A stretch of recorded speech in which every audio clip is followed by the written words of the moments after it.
Irashaimase. Hello and welcome to Fataris' Kitchen. I'm your host, Chef Fataris.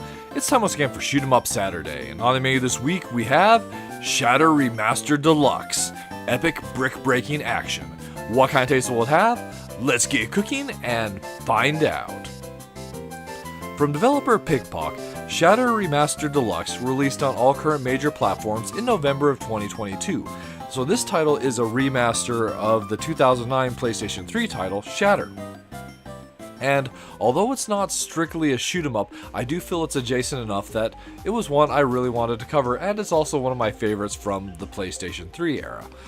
So this title is hands down one of the best, if not the best, of the brick-breaking genre, kind of along the lines of Arkanoid. So if you like that kind of game, this is one I highly encourage you check out. And with it available on all the platforms it is now, it's really easy to play. And today we're looking at the Nintendo Switch version of it. So with all that said, diving into the game itself, when you select play, we're taken to this mode select here, and they did add some additional modes over the original in this, and we'll go over a little bit of that here in just a second. But the meat of the game is in story. When you select story, you have all these various worlds you can start on, and the worlds will be, you can pick any one that you've already unlocked, but starting on Kinetic Harvest, we'll be able to go over a little bit of the mechanics. You can kind of see just the way that the game ultimately works. It is a brick-breaking title, so the base mechanics are simple, but hey, we can even see there's even a little bit of light story here.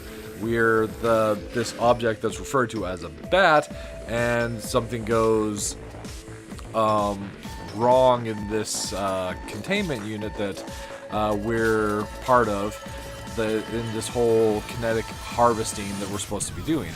And with that, the little bit of story, we actually have the gameplay.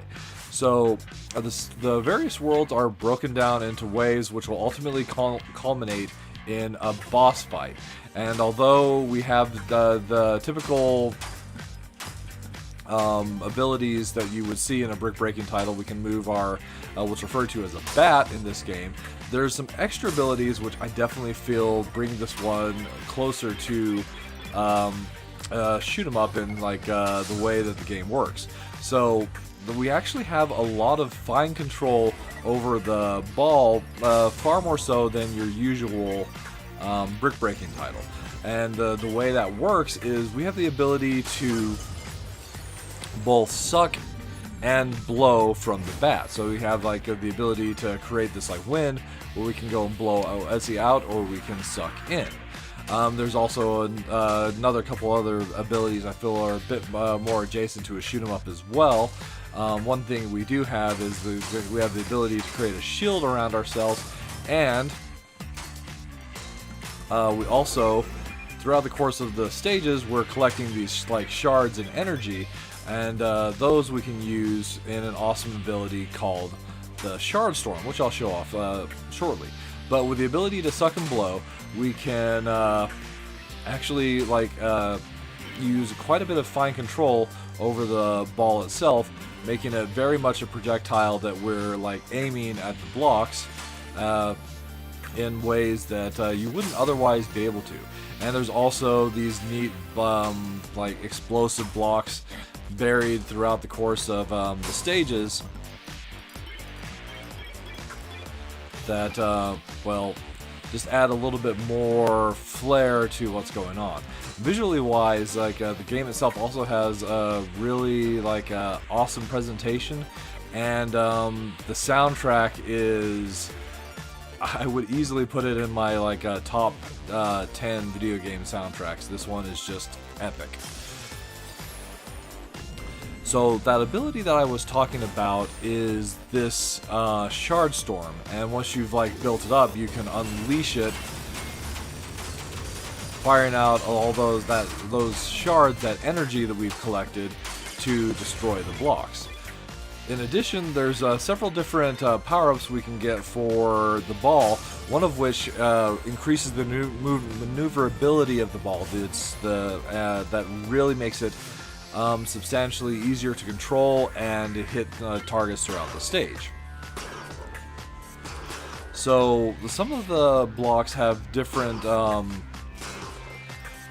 properties to them. So these purple blocks, although easily destroyed by the ball itself, the Shard Storm, they're pretty immune to that. Of course, you've also seen the exploding blocks, and there are some that kind of act as like a free attached or free falling blocks that once you break their attachments, they'll just fall towards you and the stage. And also, there's some that will create like various other effects throughout the course of the game. It's actually really unique what you see for this kind of a title. And as you can see here, we can be positioned on the left, we can be positioned on the bottom of the stage. Sometimes the stages are spheroid in like a shape, so you've got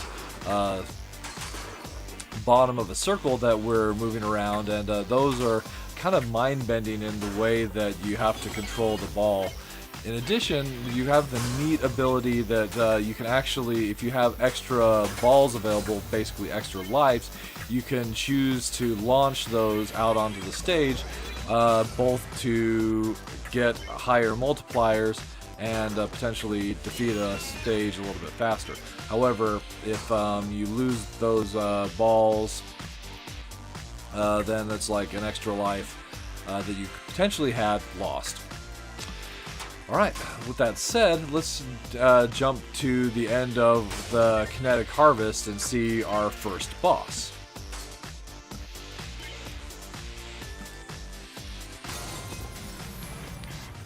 So here we find ourselves fighting our first boss, the awesome stage 1 snake. So in this particular boss, we can attack the head when the the head is its weak point, and we can attack it in one of two ways.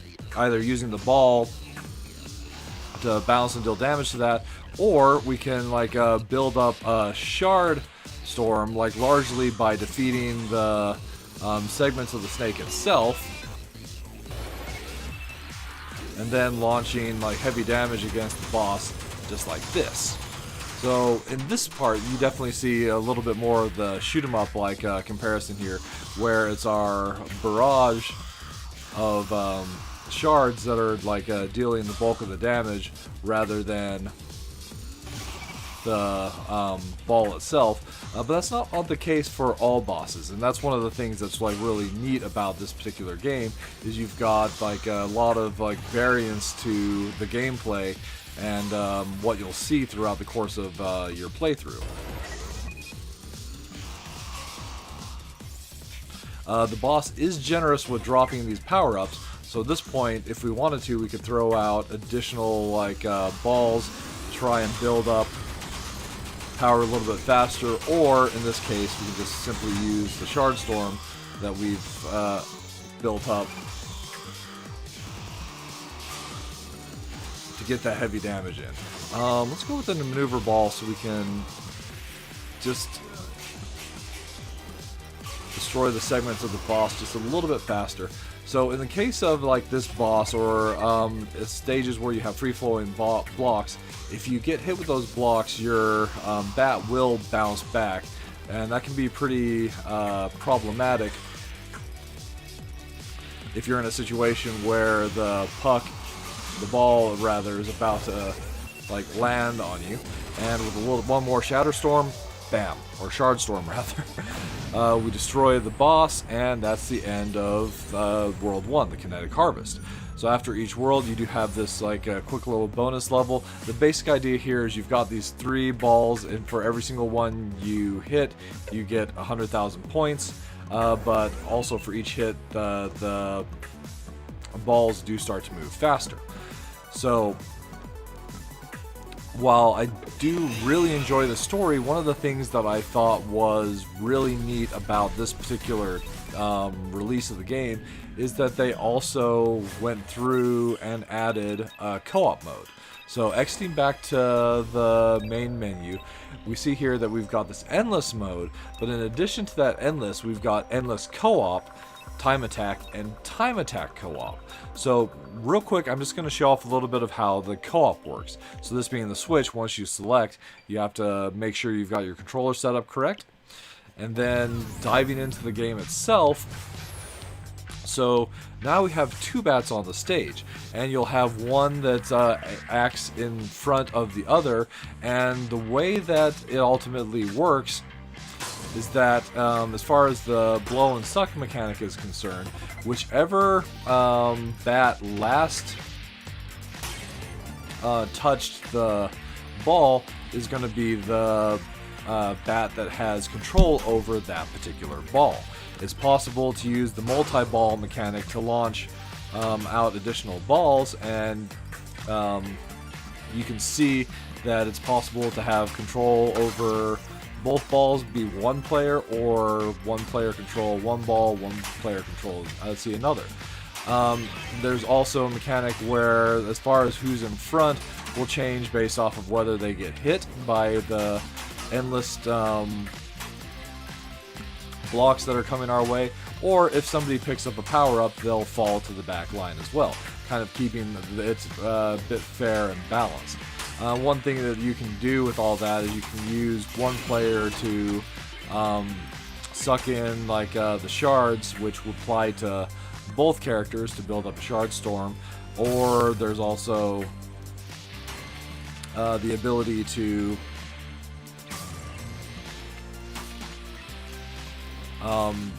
possibly, if you're in the front and whoever's controlling the balls in the back, you could also use the shield to defend against incoming pieces as well.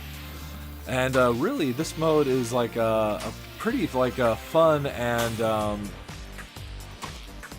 unique way to play these kind of games.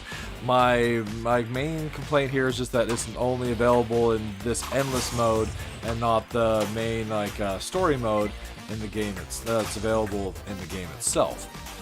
And that's basically Shatter Remastered Deluxe served up for your enjoyment. So as far as the minus flavors are concerned, the big one I have is just that the co-op mode is only available in a couple of the game modes, and not some of the ones I would most want to see have it in there, specifically the story mode. The gameplay itself is also, I would have liked to have seen just a little bit more variance to the original gameplay, but still, I really like the package that's here. But as far as the plus flavors are concerned, as I was mentioning, the game has one of my favorite video game soundtracks of all time, so I really that's one thing that is always going to be a highlight for me when playing this game. And there's also just the really solid mechanics that the game has with the fine control you have over this with the blow, the suck, the shielding, the shard storm. The entire package is just something that's a title that I can't recommend enough. Alright, that'll just about wrap it up for this week's episode of Shoot 'em Up Saturday. As always, I want to thank you so much for joining us. I hope you have a wonderful week, and we look forward to seeing you again next time.